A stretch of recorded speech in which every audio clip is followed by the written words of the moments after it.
People don't necessarily know what they're feeling, and sometimes they mislabel it, and sometimes we have so much of a story that we're telling that we're not sure what the story is because we're blocked. We can't see what's really going on, and that's another thing that makes us feel uncertain and confused. The demand from self-esteem model of your having to be perfect inside is very troubling to me, because what you need to say to yourself is, hello, I'm uncertain.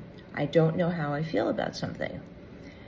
And that has to be its own state of beingness, in which you say, I don't know, I'm torn, or I'm uncertain, and I have a remedy to find out more about how I really feel. So that's when you would give yourself a hug, and then you would do a cluster, word of the day cluster, where you take the cluster, and in the middle you could put uncertain or unsure or confused.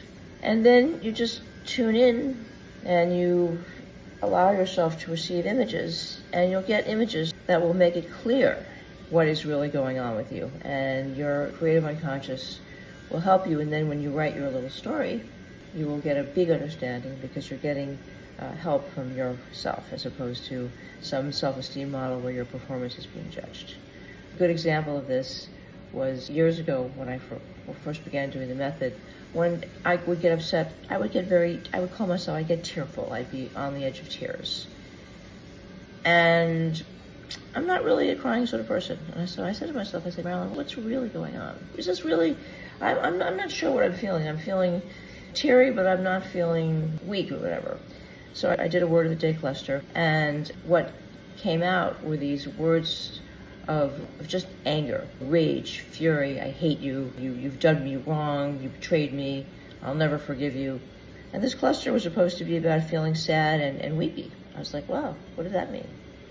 So I wrote a story about a little girl who was very sad and felt near tears, but then she realized that she was very, very angry, and she went and took care of the problem that I wrote about in the story.